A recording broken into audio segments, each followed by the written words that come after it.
Hello सभी भक्तों को मेरा ओम साई राम। मैं अमिता आपके सामने अध्याय 6 श्री साई चरित्र से लेकर आई हूँ और इसका कुछ भाग मैं आपके सामने बाबा की कृपा से प्रस्तुत करना चाहती हूँ। जो भी त्रुटि हो वो मुझे माफ़ कीजिएगा। बाबा आप सबके जीवन में सारी इच्छाओं को पूरी करें और कष्ट को हटाएं सभी के जीवन से।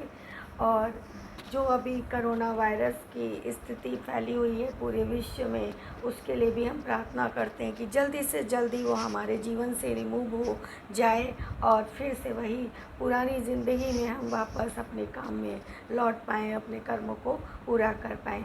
तो हम शुरू करते हैं माँ सरस्वती के आशीर्वाद से और श्री भगवान गणेश का ध्यान करके। मैं फिर से अध्याय 6 श्री साईं बाबा के चरणों का ध्यान करके उन्हीं की आज्ञा से मैं अध्याय 6 लेकर आपके सामने आई हूँ। और ऐसा सभी भक्तों जो इसको देख रहे हैं उनके लिए मैं कामना करती हूँ कि उनकी समस्त इच्छाओं को बाबा पूर्ण करें और उनके जीवन से हर कष्ट को हटाएं। तो हम शुरू करते हैं अध्याय 6 जो आपके सामने ये प्रस्तुत है। रामनवमी उत्सव, मस्जिद का जीर्णोद्धार, गुरु के कर स्पर्श की महिमा, चंदन समारोह और मस्जिद का जीर्णोद्धार, गुरु के कर स्पर्श के गुण। जब सद्गुरु ही नाव खेवैया है तो निश्चय ही कुशलता तथा सरलता पूर्वक इस भाव सागर से पार उतार देंगे। सद्गुरु शब्द का उच्चारण करते ही हुए मुझे श्री साईं की स्मृति आ गई। ऐसा प्रतीत होता है कि मानो वो स्वयं मेरे सामने खड़े हों और मेरे मस्तक पर उदी लगा रहे हों। देखो वे आप अपना वरदहस्त उठाकर मेरे मस्तक पर रख रहे हों। अब मेरा हृदय आनंद से भर गया हो। सद्गुरु का नाम लेते ही हमें श्री साईं बाबा की स्मृति आ जाती है, जो हमें हमेशा भव सागर से सरलतापूर्वक पार करने में हमेशा हमारी मदद आज भी करते आ रहे हैं। भव सागर से मतलब यहाँ संसार रूपी भव सागर से है। सद्गुरु शब्द का उच्चारण श्री साईं बाबा की स्मृति को याद दिलाता है। ऐसा प्रस्तुत होता है जब हम उनका ध्यान करते हैं। आज भी हम जब श्री साईं बाबा का ध्यान करते हैं तो हमें लगता है कि वो हमारे सामने खड़े होकर हमारे मस्तक पर उदी लगा रहे हैं। तो हमें सभी भक्तों को यही कामना करनी चाहिए कि वो उनका ध्यान करना चाहिए और ऐसा करना चाहिए कि वो हमारे मस्तक पर उदी लगा रहे हैं। देखो वे अब अपना वरदहस्त मेरे मस्तक पर लगा रहे हैं। मेरा हृदय आनंद से भर गया। उस अनुभूति को हमें प्राप्त करना चाहिए। वो अनुभूति हम कब प्राप्त कर सकते हैं? जब हम श्री साईं बाबा का दिल से ध्यान करेंगे, आत्मा से ध्यान करेंगे और आत्मा में अपनी छुपी हुई गंदगी को हम रिमूव करेंगे। मेरे नेत्रों से प्रेम अश्रु बह रहे। सद्गुरु की कर स्पर्श की शक्ति महान आश्चर्यजनक है। लिंग और सूक्ष्म जो शरीर को भस्म करने वाली अतृष्ण से नष्ट होती है, वो गुरु के कर स्पर्श से पल भर में नष्ट हो जाती है। अनेक जन्मों के समस्त पाप नष्ट हो जाते हैं।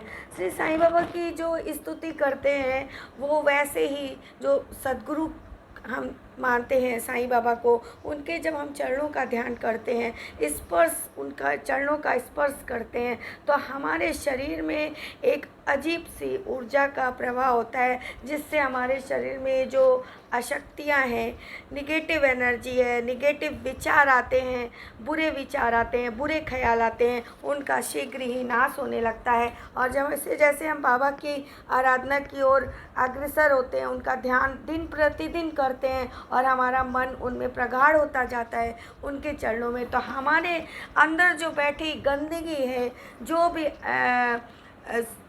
उसको बाबा भस्म कर देते हैं। उनके चरण को ध्यान करने से ही वो भस्म हो जाती है और हमारा उद्धार होना शुरू हो जाता है। अनेक जन्मों के समस्त पाप नष्ट हो जाते हैं। ऐसे व्यक्ति जिन्हें ईश्वरीय प्रसंग में पूर्ण अरुचि है, उनके मन भी स्थिर हो जाते हैं। बाबा का जो सही में ध्यान करते हैं उनके मन स्थिर होते हैं, चंचल नहीं होता, उनका मन के इधर उधर भागता नहीं है। श्री साईं बाबा के मनोहर रूप के दर्शन का कंठ प्रफुल्लता से रुक जाता है। आँखों से अश्रुधारा प्रवाहित होने लगती है। जब हृदय भावों से भर जाता है तो हम उसको आनंद की अनुभूति का अनुभव करते हैं। मैं और तू का भेद जो होता है वो नष्ट हो जाता है। जो सच में ईश्वर के उपासक होते हैं, यहाँ साईं बाबा अपने को ही नहीं कहते हैं, साईं बाबा कहते हैं जो सच में ईश्वर के उपासक होते हैं। ईश्वर के उपासक का मतलब ये नहीं होता कि हम दिन रात उनकी पूजा करते रहें, मंदिर में जाते रहें। यार, ईश्वर की आराधना का मतलब बाबा ने यहाँ ये बताया कि हर काम हर वक्त करते हुए भी, हर चीज़ सांसारिक कामों में लगे होते भी उसके चरणों का जो हम ध्यान करते हैं, सब कुछ उन पे छोड़ते जाते हैं, तो हमारी जो मन की स्थिति है वो स्थिर होने लगती है और हम जीवन के लक्ष्य को जल्दी पा जाते हैं। आनंद का आभास होने लगता है। मैं और तू का भेद भी हमें अपने जीवन से हटाना पड़ता है कि ये मेरा है, ये तेरा है, जो हम लोगों के जीवन में प्रायः देखने को मिलता है, हमारे परिवारों में, रिश्तेदारों में, पड़ोसी में, कहीं भी समाज में हम देखते हैं। इसी के पीछे जो झगड़े होते हैं वो बाबा कहते हैं हमेशा मैं और तू का जो भेद होता है वो हमें हटाना चाहिए।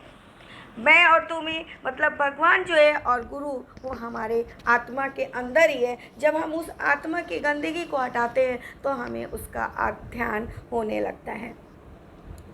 तत्क्षण ही ब्रह्मा के साथ अभिन्नता प्राप्त हो जाती है। जब मैं और तू का भेद खत्म हो जाता है हमारी आत्मा से, तब हमारा जो आत्मा है वो बाबा बोलते हैं हमारी जो आत्मा है वो ब्रह्मा से एकाकार हो जाती है। हम ईश्वर का साक्षात अनुभव करने लगते हैं और वही हमारे जीवन में घटित होने लगता है जो हम चाहते हैं, जो हमारी इच्छा है वो हम ईश्वर हमारी इच्छा को पूरी करने लगता है। तो ये मेरा भी जीवन का अनुभव रहा है। जब मैं धार्मिक ग्रंथों का पठन करता हूँ तो क्षण क्षण से ही सद्गुरु की स्मृति होती है। बाबा राम या कृष्ण के रूप में धारण होके हमारे सामने खड़े होते हैं, स्वयं अपनी जीवन कथा सुनाते हैं और भागवत का श्रवण करते हैं। तो बाबा श्री कृष्ण का स्वरूप भी धारण करते हैं। तब मुझे ऐसा प्रतीत होता है कि हम श्री कृष्ण का ध्यान कर रहे हैं। तो ये अध्याय 6 का पहला भाग था जो मैं आपके सामने लेके आई। इसी के साथ में ये अध्याय 6 का पार्ट 1 भाग